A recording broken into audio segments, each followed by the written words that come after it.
ನಮಸ್ಕಾರ ವೀಕ್ಷಕರೇ, the federal ಕರ್ನಾಟಕಕ್ಕೆ ಸ್ವಾಗತ. ನಾನು ವಿಜಯ್ ಜೊನ್ನಳ್ಳಿ. ಸಾಕಷ್ಟು ದಿನಗಳಿಂದ ಬೇಡಿಕೆ ಮತ್ತು ಡಿಮ್ಯಾಂಡ್ ಇತ್ತು, ಮತ್ತು ಜೊತೆಗೆ ಸಂಬಂಧಪಟ್ಟಂತೆ ಬೆಂಗಳೂರು ಹೃದಯ ಭಾಗದಲ್ಲಿರುವಂತಹ ಟರ್ಫ್ ಕ್ಲಬ್ ಇದೆಯಲ್ಲ, ಅಂದ್ರೆ ಕುದುರೆ ರೇಸ್ ಆಡುವಂತದ್ದು. ದಿನನಿತ್ಯ ಸಾವಿರಾರು ಜನ ಹೋಗ್ತಾ ಇದ್ರು. ನಾನಾ ರೀತಿಯ ಬೇರೆ ಬೇರೆ ರೀತಿಗಳು ಕೂಡ ಒಂದು ರೀತಿಯಲ್ಲಿ ಸಮಸ್ಯೆಗಳು ಕೂಡ ಉಂಟಾಗ್ತಾ ಇತ್ತು. ಈ ಎಲ್ಲಾ ಬೆಳವಣಿಗೆ ಹಿನ್ನೆಲೆ ಟ್ರಾಫಿಕ್ ಜಾಮ್ ಸೇರಿದಂತೆ ಪ್ರತಿಯೊಂದು ಬೇರೆ ಬೇರೆ ವಿಚಾರಗಳಿಗೆ ಈಗ ಸಚಿವ ಸಂಪುಟ ಸಭೆ ಅಂದ್ರೆ ಸರ್ಕಾರ ಟರ್ಫ್ ಕ್ಲಬ್ ಅನ್ನ ಅಂದ್ರೆ ಕುದುರೆ ರೇಸ್ ಆಡುವಂತಹ ಆ ಜಾಗವನ್ನ ಹೊರವಲಯದ ಕುಣಗಲಿಗೆ ಶಿಫ್ಟ್ ಮಾಡುವ ಬಗ್ಗೆ, ಸ್ಥಳಾಂತರ ಮಾಡುವ ಸಂಬಂಧಪಟ್ಟಂತೆ ತೀರ್ಮಾನ ಕೈಗೊಂಡಿರುವಂತದ್ದು. ಆದ್ರೆ ಪ್ರಶ್ನೆ ಅದಲ್ಲ, ಸ್ಥಳಾಂತರ ಮಾಡಿದ ನಂತರ ಆ ಜಾಗದಲ್ಲಿ ಏನ್ ಮಾಡ್ಬೇಕು? ಒಂದು ಜನರಲ್ಲಿ ಆತಂಕ ಅಥವಾ ಬೇರೆ ಈ ರೀತಿ ಇರುವಂತದ್ದು, ಏನಾದ್ರೂ ಅಲ್ಲಿ ಕಮರ್ಷಿಯಲ್ ಬಿಲ್ಡಿಂಗ್ಸ್ ಬೇರೆ ರೀತಿ ಏನಾದ್ರೂ ಕೂಡ ನಿರ್ಮಾಣ ಮಾಡ್ಬಿಡ್ತಾರ? ಯಾಕಂದ್ರೆ ಹೃದಯ ಭಾಗದಲ್ಲಿರುವಂತಹ ಜಾಗ ಇರುವಂತದ್ದು ನಾಗರಿಕರಿಗೆ ಅನುಕೂಲ ಆಗುವ ನಿಟ್ಟಿನಲ್ಲಿ ಈಗಾಗಲೇ ಕೂಡ ಪರಿಸರ ಹಾಳಾಗಿರುವಂತದ್ದು, ವಾಯು ಮಾಲಿನ್ಯ ಜಾಸ್ತಿ ಆಗಿರುವಂತದ್ದು, ಕಲುಷಿತ ಆಗಿರುವಂತದ್ದು. ಅದಕ್ಕೆ ಸಂಬಂಧಪಟ್ಟಂತೆ ಏನಾದ್ರೂ ಕೂಡ ಗಿಡ ಮರಗಳು ನಡೆಸುವ ನಿಟ್ಟಿನಲ್ಲಿ, ಗಿಡ ಮರಗಳನ್ನ ಬೆಳೆಸುವ ನಿಟ್ಟಿನಲ್ಲಿ ಆ ರೀತಿ ಏನಾದ್ರು ಕೂಡ ಕಾರ್ಯಕ್ರಮ ಹಮ್ಮಿಕೊಳ್ಬೇಕಾ? ಈ ಬಗ್ಗೆ ಪರಿಸರವಾದಿಗಳು ಮತ್ತು ಪರಿಸರ ತಜ್ಞರು ಏನ್ ಹೇಳ್ತಾರೆ ಅನ್ನೋ ಸಂಬಂಧಪಟ್ಟಂತೆ ನಾವು ಮಾತಾಡ್ತಾ ಹೋಗ್ತೀನಿ. ಇವತ್ತು ನಮ್ಮ ಜೊತೆ ಜೋಸೆಫ್ ಅವರು ಇದ್ದಾರೆ, ಪರಿಸರ ವಾದಿಗಳು ಮತ್ತು ಜೊತೆಗೆ ವನ್ಯ ಜೀವಿ ಮಂಡಳಿಯ ಮಾಜಿ ಸದಸ್ಯರು ಕೂಡ ಆಗಿರುವಂತದ್ದು. ಸರ್ ನಮಸ್ತೆ. ನಮಸ್ಕಾರ ನಮಸ್ಕಾರ ಸರ್, ತಾವು ಸುದ್ದಿ ಕೇಳಿದಿರಾ? ಅಂದ್ರೆ ಸರ್ಕಾರ ತೀರ್ಮಾನವನ್ನು ಕೈಗೊಂಡಿರುವಂತದ್ದು ಟರ್ಫ್ ಕ್ಲಬ್ ಅನ್ನ ಸ್ಥಳಾಂತರ ಮಾಡೋ ಸಂಬಂಧಪಟ್ಟಂತೆ. ಈಗ ಪ್ರಶ್ನೆ, ಸ್ಥಳಾಂತರ ಮಾಡೋದಕ್ಕಿಂತ ಹೆಚ್ಚಾಗಿ ಸ್ಥಳಾಂತರ ಮಾಡಿದ ನಂತರ ಅಲ್ಲಿ ಏನ್ ನಿರ್ಮಾಣ ಮಾಡ್ಬೇಕು, ಅಲ್ಲಿ ಏನ್ ಕಾರ್ಯಕ್ರಮ ಹಮ್ಮಿಕೊಳ್ಬೇಕು ಅನ್ನೋದು ಪ್ರಶ್ನೆ. ನಿಮ್ಮ ಸಲಹೆ ಏನ್ ಸರ್ ಈ ಸಂಬಂಧಪಟ್ಟಂತೆ? ಅಲ್ಲ, ನಾವ್ ಎಷ್ಟೋ ವರ್ಷದಿಂದ ಕಾಯ್ತಿದ್ವಿ ಇದಾಗತ್ತೆ ಆಗತ್ತೆ ಆಗತ್ತೆ ಅಂದ್ಬಿಟ್ಟು. ಕೊನೆಗೂ ಆಗಿದೆ. ಅದು ನಮ್ಗೆ ಬಹಳ ಖುಷಿ ವಿಷಯನೇ. ಬಟ್ ನೀವ್ ಹೇಳ್ದಂಗೆ ಅದನ್ನ ಇವರು ಕಮರ್ಷಿಯಲ್ ಐಡಿಯಾ ಎಲ್ಲ ಮಾಡಕ್ ಹೋದ್ರೆ ಸರಿಗ್ ಹೋಗಲ್ಲ. ಏನೇ ಇದ್ರು ಅದನ್ನ ಈಗ ಬಯೋಡೈವರ್ಸಿಟಿ ಪಾರ್ಕ್ ಮಾಡ್ಬೇಕು. ಯಾಕಂದ್ರೆ ನಾವ್ ಬೆಂಗಳೂರೊಳಗೆ ಇದ್ದಿದ್ದು ಪರಿಸರ ಅಂತೂ ಹಾಳು ಮಾಡ್ಬಿಡ್ತೀವಿ. 93% ಮರಗಳು ಕಡ್ದು ಬಿಡ್ತಿದೀವಿ. ಆಮೇಲೆ 60% ನಮ್ಮ ಲೇಕ್ಗಳನ್ನ ಹಾಳು ಮಾಡಿದೀವಿ.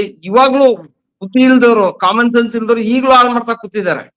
ಮರಗಳು ಕಡಿತಾರೆ, ಕೆರೆಗಳನ್ನ ತುಂಬಿಸ್ತಾರೆ, ಸೊ ನೀರಿಲ್ಲ ಅಂತ. ಸೊ ಈ ತರ ಸಿಚುವೇಶನ್ ಇದ್ದಾಗ biodiversity park is very important.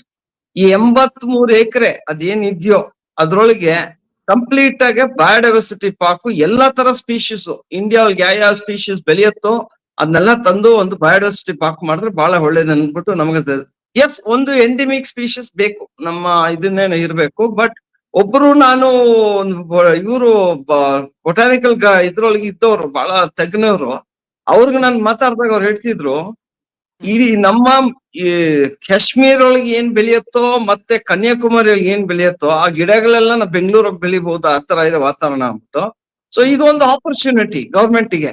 ಈ ತರನ ಒಂದು ಬಯೋಡೈವರ್ಸಿಟಿ ನಾವು ಕ್ರಿಯೇಟ್ ಮಾಡಬಹುದು. ಯಾಕಂದ್ರೆ ಎಲ್ಲಾ ಸ್ಪೀಶೀಸ್ ನಾವು ತೋರ್ಸ್ಕೋಬಹುದು.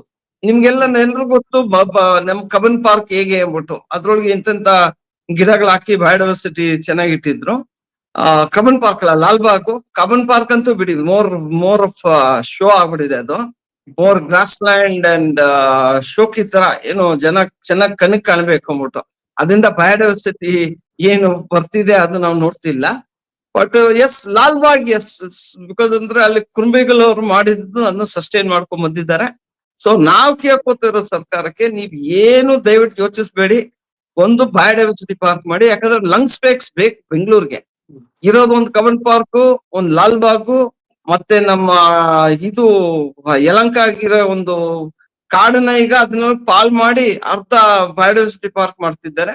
ಅದ್ ಬಿಟ್ರೆ ಎಲ್ಲೋ ಅರ್ಬನ್ ಫಾರೆಸ್ಟ್ ಒಂದಷ್ಟಿದೆ, ಒಂದಷ್ಟು ಲೇಕ್ಗಳು ಉಳ್ಕೊಂಡಿದೆ, ಅಷ್ಟೇ ಇರೋದು ಬೆಂಗಳೂರಿಗೆ. ಸೊ ನಾವ್ ಇರೋದು ಇವತ್ತು ಕಾಂಕ್ರೀಟ್ ಜಂಗಲ್. ಈ ನಾವ್ ಹೇಳ್ಬೇಕಂದ್ರೆ ಬ್ಯಾಂಗ್ಳೂರ್ ಇಸ್ ಎನ್ವೈರನ್ಮೆಂಟ್ಲಿ ಡೆಡ್.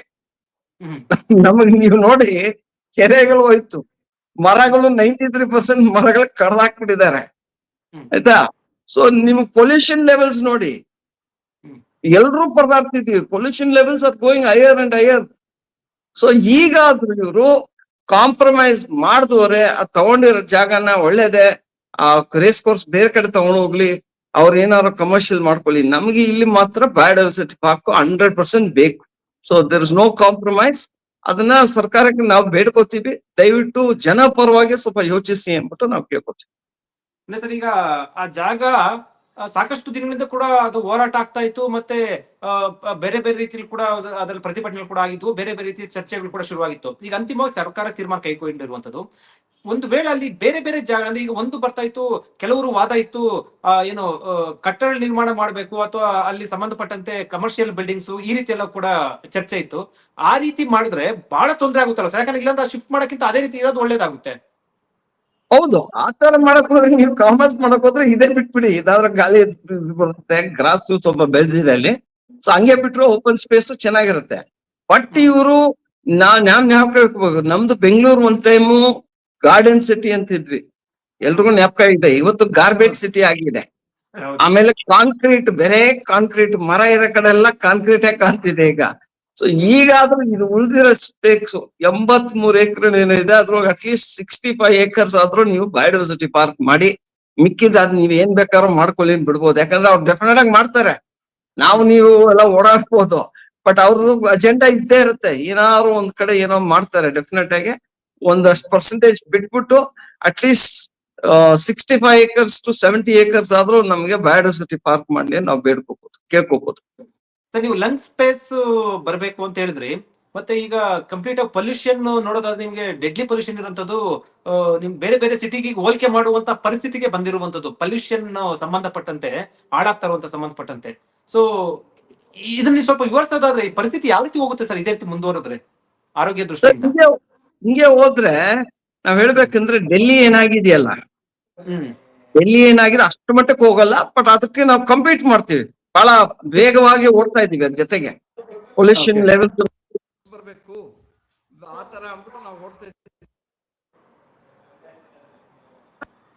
ಅಂದ್ರೆ ಒಂದು ಸ್ಥಿತಿ ಬಂದ್ಬಿಟ್ಟಿದೆ ನಮ್ಗೆ, ಒಂದ್ ಸಿಚುವೇಶನ್ ಬಂದ್ಬಿಟ್ಟಿದೆ ಆಲ್ರೆಡಿ. ಉಸಿರಾಡಕ್ ಆಗ್ತಿಲ್ಲ ಜನಕ್ಕೆ, ರೆಸ್ಪಿರೇಟರಿ ಇಶ್ಯೂ, ಕಾರ್ಡಿಯೋ ಇಶ್ಯೂಸ್, ಎಲ್ಲಾ ಜನ ಸಾಯ್ತಿದ್ದಾರೆ.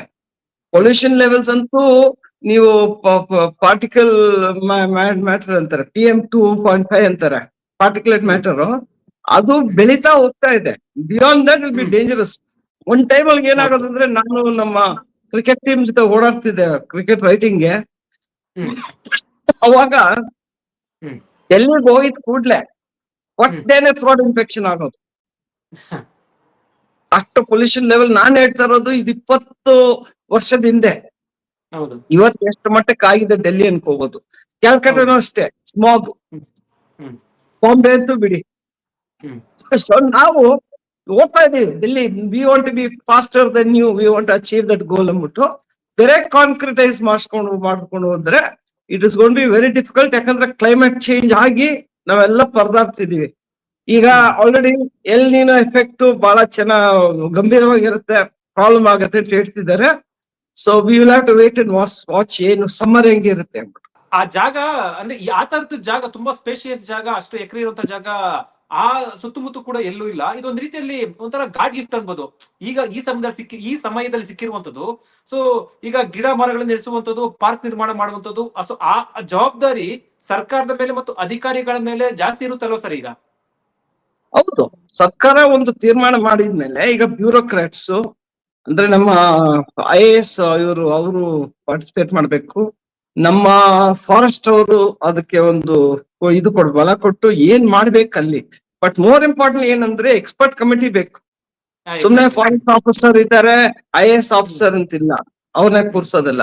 ಒಂದ್ ಎಕ್ಸ್ಪರ್ಟ್ ಕಮಿಟಿ ಮಾಡಿ ಎವ್ಯಾಲ್ಯೂಯೇಷನ್ ಮಾಡಿ ಈ ಭೂಮಿಗೆ ಯಾವ್ದು ಬೆಳೆಯುತ್ತೆ, ಸೊ ಅದೆಲ್ಲ ಟೆಸ್ಟ್ಗಳು ಮಾಡಿ ಅಂತ ಸ್ಪೀಶೀಸ್ ಹಾಕ್ಬೋದು. ಯಾಕಂದ್ರೆ ನಾನು ಯಾವ್ದೋ ಒಂದು ಸ್ಪೀಶೀಸ್ ಹಾಕಕ್ ಹೋದ್ರೆ ಇಲ್ಲಿ ಬೆಳೆಯಲ್ಲ ಕೆಲವು ಟೈಮ್. ಸೊ ಸಾಯಿಲ್ ಟೆಸ್ಟ್ ಆಗ್ಬೇಕು, ಎನ್ವೈರನ್ಮೆಂಟ್ ಇದೆಲ್ಲ ನೋಡ್ಕೊಂಡು ಎಸ್ಟಾಬ್ಲಿಷ್ ಮಾಡ್ಕೊಂಡು ಆಮೇಲೆ ಏನ್ ಮಾಡಿದ್ರು ನಾವ್ ಮಾಡ್ಬೇಕು.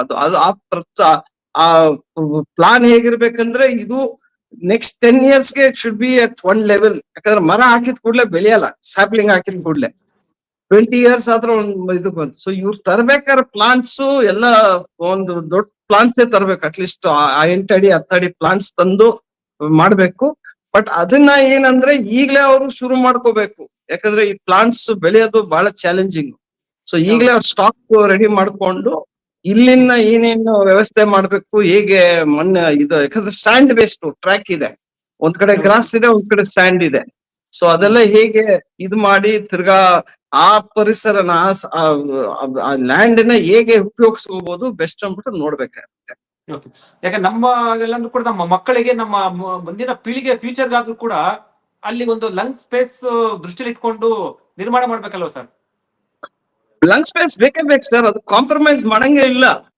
ಹ್ಮ್ ಹ್ಮ್ ಇದು ಇದನ್ನ ರೇಸ್ ಕೋರ್ಸ್ ನ ಎತ್ಬಿಟ್ಟು ಇವ್ರು ಬೇರೆ ಬಿಲ್ಡಿಂಗ್ಸ್ ಕಟ್ಕೊಂಡ್ರೆ ಜನನು ಸುಮ್ನೆ ಕೂರಲ್ಲ. ಯಾಕಂದ್ರೆ ಇದು ಹೌದು. ಮಾಡ್ತಿರೋದು ಸರ್ಕಾರ ಹೇಳಿರೋದು ಲಂಗ್ ಸ್ಪೇಸ್ ಅಂದ್ಬಿಟ್ಟು, ನಮಗೆ ಲಂಗ್ ಸ್ಪೇಸ್ ಬೇಕು. ಯಾಕಂದ್ರೆ ಉಸಿರಾಡಕ್ಕೆ ಆಗ್ತಿಲ್ಲ ಈಗ, ನಾವುಗಳೇ ಹಿಂಗಿದ್ದೀವಿ. ಈಗ ಮುಂದಿನ ಪೀಳಿಗೆಗೆ ಏನಿರುತ್ತೋ ದೇವ್ರೇ, ನಮ್ ಭಯ ಆಗತ್ತೆ ಅದ್ ಯೋಚಿಸ್ತ್ರೇನೆ. ಯಾಕಂದ್ರೆ ಹೌದು. ಪರಿಸರ ಎಷ್ಟು ಮಟ್ಟಕ್ಕೆ ಹೋಗ್ಬಿಟ್ಟಿದೆ ಅಂದ್ರೆ ಎಕ್ಸ್ಟ್ರೀಮ್ ಕ್ಲೈಮೇಟ್ ಇವೆಂಟ್ಸ್ ನೋಡ್ತಾ ಇದೀವಿ. ಒಂದ್ ಕಡೆ ಬರ ಆಗತ್ತೆ, ಇನ್ನೊಂದ್ ಕಡೆ ಮಳೆ ಮುಂಚೆ ಸುಮ್ನೆ ಸಣ್ಣಕ್ಕೆ ತೂರೋದು, ಈಗ ಕೊಚ್ಕೊಂಡ್ ಬರುತ್ತೆ, ಮಳೆ ಕೊಚ್ಕೊಂಡ್ ಹೋಗ್ಬಿಡತ್ತೆ, ಫ್ಲಡ್ಸ್ ಆಗತ್ತೆ, ಲ್ಯಾಂಡ್ ಸ್ಲೈಡ್ಸ್ ಆಗತ್ತೆ, ಡಿಸ್ಟ್ರಕ್ಷನ್ ಆಗತ್ತೆ. ಫಾರ್ಮರ್ಸ್ ಅಂತೂ ಏನು ಬೆಳೆಯಕ್ ಆಗಲ್ಲ, ಬರೋಳ್ಗೆ ಏನು ಬೆಳೆಯಕ್ ಆಗಲ್ಲ, ಜಾಸ್ತಿ ಮಳೆ ಬಂದ್ರು ಏನು ಬೆಳೆಯಕ್ ಆಗ್ತಿಲ್ಲ. ಸೊ ಆ ತರ ಸಿಚುವೇಶನ್ ಇರ್ಬೇಕಾದ್ರೆ ನಾವು ಇದು ಮಾತ್ರ ಇಲ್ಲ, ಬರೇ ಬೆಂಗಳೂರ್ದು ರೇಸ್ ಕೋರ್ಸ್ ಅಲ್ಲ, ಇಡೀ ನಮ್ಮ ಹೊಲಿಸ್ಟಿಕ್ ಆಗಿ ನಾವು ನೋಡ್ಬೇಕಾಗಿರೋದಂದ್ರೆ ಎಲ್ಲಾ ಕಡೆನೂ ನಾವು ಯಾವ ಇದನ್ನು ಮುಟ್ಟಬಾರ್ದು, ಇದನ್ನ ಡೆವಲಪ್ ಮಾಡ್ಲಿ. ಬಟ್ ಮೋರ್ ಇಂಪಾರ್ಟೆಂಟ್ಲಿ ನಮ್ಮ ಪಶ್ಚಿಮ ಘಟ್ಟನ ಮುಟ್ಟಬಾರ್ದು. ಯಾಕಂದ್ರೆ ಪಶ್ಚಿಮ ಘಟ್ಟನ ಇವರು ಪಾಲ್ ಮಾಡ್ಕೊಂಡೇ ಬರ್ತಾರೆ. ಇವ್ರೇನು ಇವ್ರ ಅಪ್ಪಂದು ಇದನ್ನ ತಗೊಂಡ್ಬಿಟ್ಟಿದ್ರು, ಆಸ್ತಿನ ತಗೊಂಡ್ಬಿಟ್ಟಿದ್ದಾರೆ ಕೆಲವರು. ಅಲ್ಲಿ ಮಲೆನಾಡು ಇರೋ MP ಗಳು, MLA ಗಳು, ಮಿನಿಸ್ಟರ್ಗಳು ಇವ್ರದೇ ಜಾಗ, ಇವರೇ ಏನೋ ತರ ಹಾಕೊಂಡ್ ಕೂತಿದ್ದಾರೆ. ಒಬ್ಬನು ಅಲ್ಲಿ ಒಂದು ಮರನ ಹಾಕಿಲ್ಲ, ಒಂದ್ ಗಿಡ ಬೆಳೆಸಿಲ್ಲ. ಮತ್ತೆ ಇವ್ರಿಗೆ ಸುರಂಗ ಬೇಕಂತೆ, ನಮ್ಮ ಆಗುಂಬೆಗಳಿಗೆ ಸುರಂಗ ಬೇಕು, ಬಂದಿಪುರಗೆ ಸುರಂಗ ಬೇಕು. ಏನ್ ಇವ್ರದೆಲ್ಲ ಸ್ವಲ್ಪ ಕಾಮನ್ ಸೆನ್ಸ್ ಇದ್ಯಾ? ಸೊ ನಾ ಹೇಳೋದು, ಇದು ಮಾಡ್ಲಿ ಸರ್ಕಾರ, ದಯವಿಟ್ಟು ಇದನ್ನ ಲಂಗ್ ಸ್ಪೇಸ್ ಇಟ್ಕೊಳ್ಳಿ. ಬಟ್ ಮೋರ್ ಇಂಪಾರ್ಟೆಂಟ್ ಏನಂದ್ರೆ ಇರೋ ಕಾಡನ್ನ ನಾವು ಉಳ್ಸ್ಕೋಬೇಕು, ಒಂದು ಕಾಡನ್ನು ಹಾಳು ಮಾಡಬಾರ್ದು. ಈಗ ನೆನ್ನೆ ನೋಡಿ ಸುಪ್ರೀಂ ಕೋರ್ಟ್ ಒಂದ್ ಒಳ್ಳೆ ಆರ್ಡರ್ ಕೊಟ್ಟಿದ್ದಾರೆ. ಅರವಲ್ಲಿ ಇತ್ತು ಎಲ್ಲ ಒಂದು ಇದಾಗಿದ್ಮೇಲೆ 100 ಮೀಟರ್ ಕಡಿಮೆ ಇದ್ರೆ ನಾವು ಮೈನಿಂಗ್ ಮಾಡ್ಬೋದಂತ ಇದ್ ಮಾಡಿದ್ರು. ಅದನ್ನ ಜನ ನಿಂತ್ಕೊಂಡು ಹೋರಾಟ ಮಾಡಿ ಚಾಲೆಂಜ್ ಮಾಡಿದ್ಗೆ ನೆನ್ನೆ ಸುಪ್ರೀಂ ಕೋರ್ಟ್ ಧೈರ್ಯವಾಗಿ ಹೇಳಿರೋದಂದ್ರೆ, ನಾವು ಯಾರಿಗೂ ನಮ್ಮ ಅರವಲ್ಲಿನ ಮುಟ್ಟಕ್ ಬಿಡಲ್ಲ ಅಂತಿದ್ದಾರೆ. ಅದೇ ತರ ನಾನು ಬೇಡ್ಕೋತಿರೋದು, ಅದೇ ತರ ನಾವೆಲ್ಲ ಸುಪ್ರೀಂ ಕೋರ್ಟ್ ಬೇಡ್ಕೊಂಡು ನಮ್ಮ ಪಶ್ಚಿಮ ಘಟ್ಟ ನಾವು ಉಳಿಸ್ಕೊಳ್ಳೇಬೇಕು. ಯಾಕಂದ್ರೆ ಅದೇ ನಮಗೆ ವಾಟರ್ ಟವರ್, ಅಲ್ಲಿಂದ ನೀರ್ ಬರೋದು. ಸೊ ಆ ಪಶ್ಚಿಮ ಘಟ್ಟ ಹೋದ್ರೆ ನೀರು ಹೋಯ್ತು. ಸೊ ನಾವೆಲ್ಲ ಈಗ ಜನನ ಹೇಳುದು, ಯಾಕಂದ್ರೆ ನಾವ್ ಎಷ್ಟು ಮೂರ್ಖರಂದ್ರೆ ಆಗ್ತಾನೆ ಇದೆ, ಬಿಡ್ತಾನೆ ಇದೀವಿ, ಸುಮ್ನೆ ಬಾಯಿ ಮುಚ್ಕೊಂಡ್ ಕೂತಿದೀವಿ. ಸ್ಪೈನ್ಲೆಸ್, ವಾಯ್ಸ್ಲೆಸ್, ಇನ್ಸೆನ್ಸಿಟಿವ್ ಪೀಪಲ್ ಆಗ್ಬಿಟ್ಟಿದೀವಿ ನಾವು. ಸಿಟಿಸನ್ಸ್ ಅಂತೀವಿ, ಏನಕ್ಕೆ ಸಿಟಿಸನ್ಸ್ ಗೊತ್ತಿಲ್ಲ ನಾನು. ಅದೇ ಸರ್, ಇದೇ ಪ್ರಶ್ನೆ ಬಂತ ಸರ್. ಅಂದ್ರೆ ಜನರ ಒಂದು ಪಾರ್ಟಿಸಿಪೇಷನ್, ಜನರ ಪ್ರತಿರೋಧ, ಜನರ ಪ್ರತಿಭಟನೆ, ಜನರ ವಾಯ್ಸ್ ಇದ್ರೆ ಮಾತ್ರ ಒಂದಷ್ಟು ಬಿಸಿ ಮುಟ್ಟಕ್ ಸಾಧ್ಯ ಆಗುತ್ತೆ. ಇಲ್ಲ ಅಂತಂದ್ರೆ ಅದು ಬಿಸಿನೇ ಮುಟ್ಟೋದಿಲ್ಲ. ಜನರ ಪಾರ್ಟಿಸಿಪೇಷನ್, ಜನರ ಭಾಗಿ ಕೂಡ ಇಂಪಾರ್ಟೆಂಟ್ ಆಗುತ್ತೆ ಸರ್ ಈ ವಿಚಾರದಲ್ಲಿ. ಹೌದು, ನೀವ್ ನೋಡ್ತಾ ಇದ್ದೀರಲ್ಲ ಈಗ ಅರವಲೀಸ್ ಏನಾಯ್ತು, ರಾಜಸ್ಥಾನ ಜನ ಹೋರಾಟಕ್ಕೆ ಶುರು ಮಾಡಿದ್ರು, ಹರಿಯಾಣ ಅವ್ರು ಶುರು ಮಾಡಿದ್ರು, ಡೆಲ್ಲಿ ಅವ್ರು ಶುರು ಮಾಡಿದ್ರು. ಸೊ ಎಲ್ಲರೂ ಹೋರಾಟ ಆಗಿದ್ಮೇಲೆ ಈ ಸರ್ಕಾರಕ್ಕೆ ಏನ್ ಮಾಡ್ಬೇಕಂತ ಗೊತ್ತಿರ್ಲಿಲ್ಲ. ಸೊ ಕೊನೆಗೆ ಕೋರ್ಟ್ಗೆ ಅಪ್ರೋಚ್ ಮಾಡಿ ಜನ ಪಾರ್ಟಿಸಿಪೇಷನ್ ಬಂದಿದ್ದರಿಂದ ಸುಪ್ರೀಂ ಕೋರ್ಟ್ಗೂ ಒಂದ್ ಸ್ವಲ್ಪ ಇದಾಯ್ತು. ಇಲ್ಲ ಇದನ್ನ ನಾವು ಹೆಂಗಾರು ಕಡಿಬೇಕು ಅಂತ ಸುಪ್ರೀಂ ಕೋರ್ಟ್.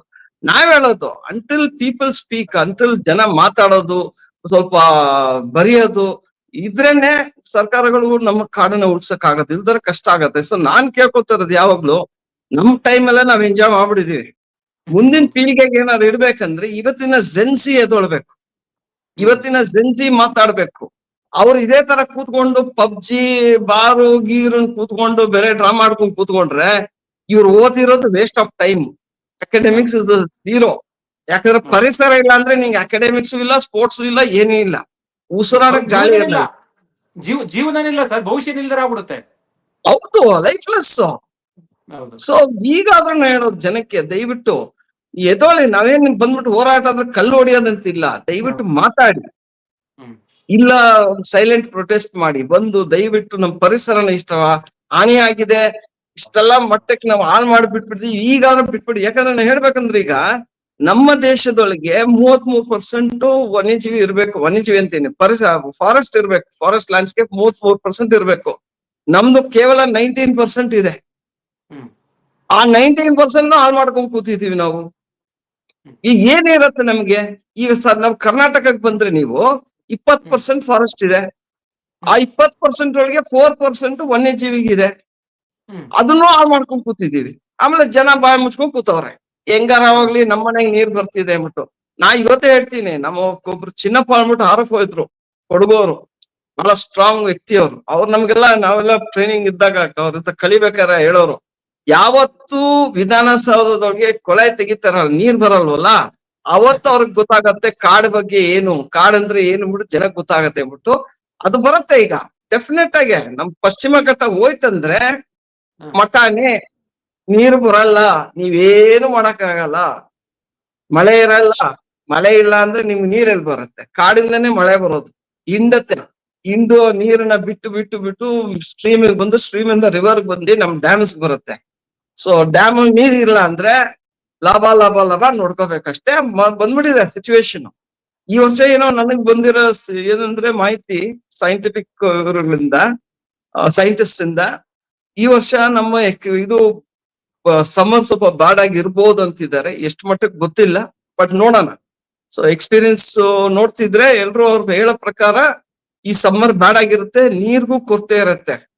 ಈ ನೀರನ್ನೇ ಒಂದು ಇದಿದೆ, ನೀರಿಂದನೇ ವಾರ ಆಗತ್ತೆ ಅಂದ್ಬಿಟ್ಟು ನೀರ್ಗೆ ಒದ್ಲಾಡ್ತೀವಿ, ನೇಬರ್ ಒದ್ಲಾಡ್ತೀವಿ ಕೊನೆಗೆ.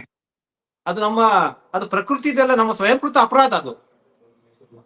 ಸರ್, ಪ್ರಕೃತಿಗೆ ನಾವು ಎಷ್ಟು ಮರ್ಯಾದೆ ಕೊಟ್ಟು ಚೆನ್ನಾಗಿ ನೋಡ್ಕೋತೀವೋ ಅಷ್ಟೇ ನಮ್ಮನ್ನ ಚೆನ್ನಾಗಿ ನೋಡ್ಕೊಳುತ್ತೆ. ಅಲ್ಲ, ಅದೇ ನಮ್ಮ ಸ್ವಯಂಕೃತ ಅಪರಾಧ ಅಲ್ವಾ ಸರ್? ಅದು ನಮ್ಮ ಸ್ವಯಂಕೃತ ಅಪರಾಧನೇ. ಅದು ಕಾಡನ್ನ ಕಡಿಯುವಂಥದ್ದು, ಜಾಗದಲ್ಲಿ ಬಿಲ್ಡಿಂಗ್ ಕಟ್ಟುವಂಥದ್ದು.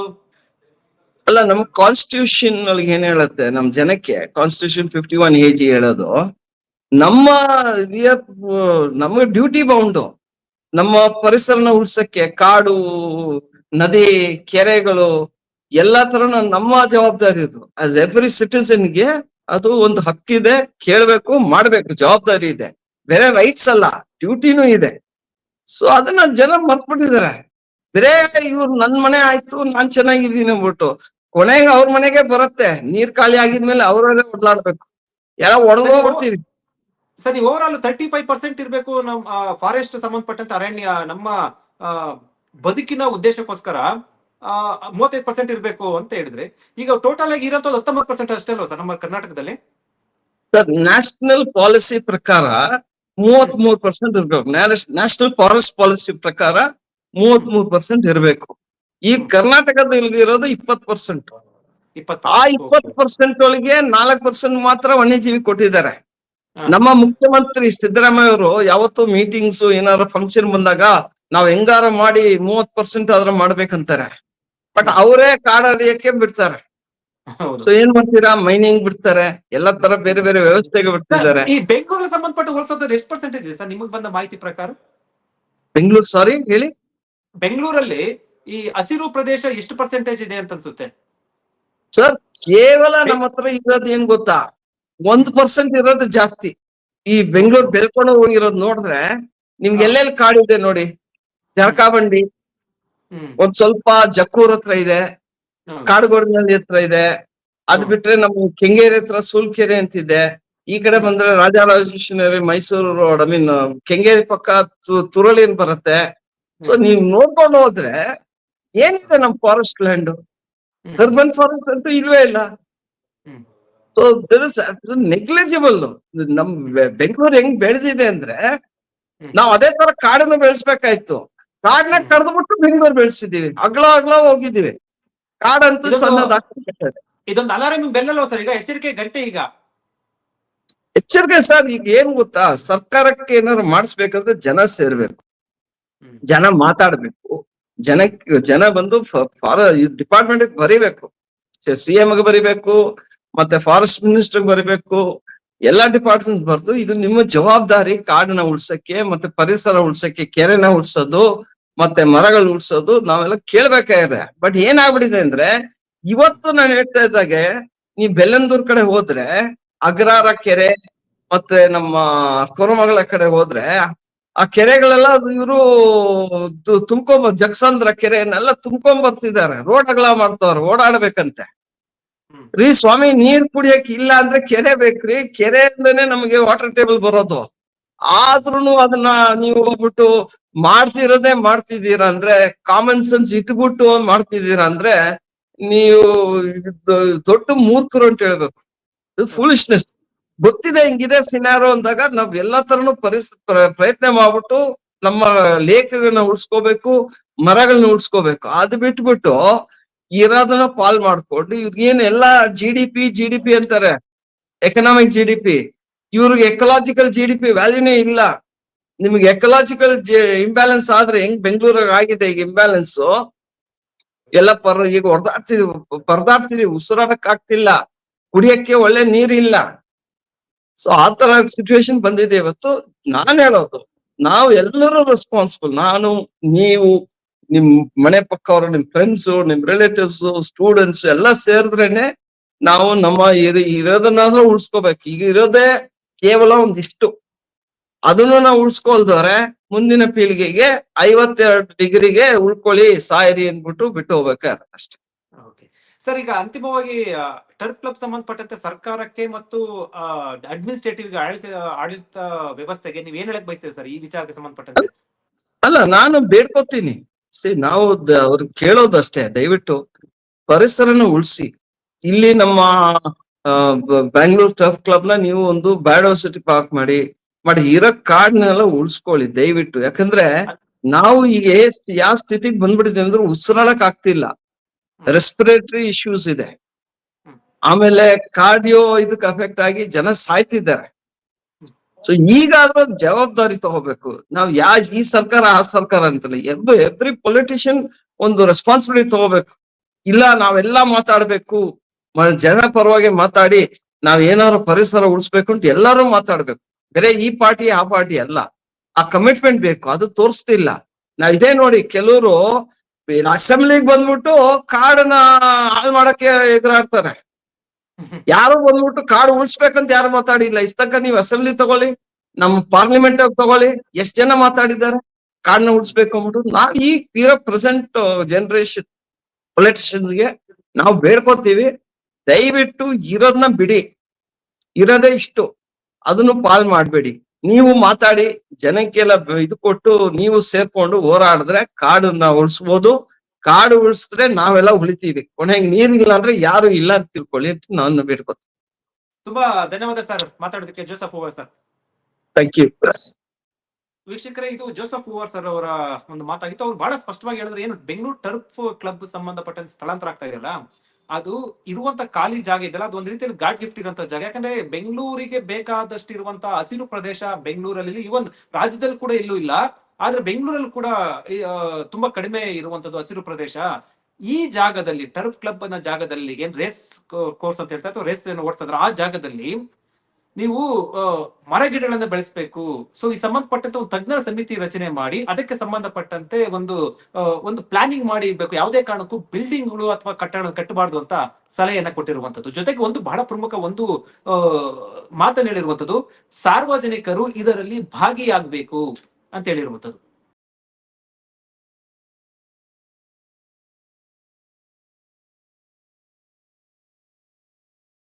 ಹೆಚ್ಚಿನ ಸುದ್ದಿ ಅಪ್ಡೇಟ್ಗೆ ಈಗಲೇ the federal Karnataka YouTube page ಅನ್ನು ಸಬ್ಸ್ಕ್ರೈಬ್ ಮಾಡಿ.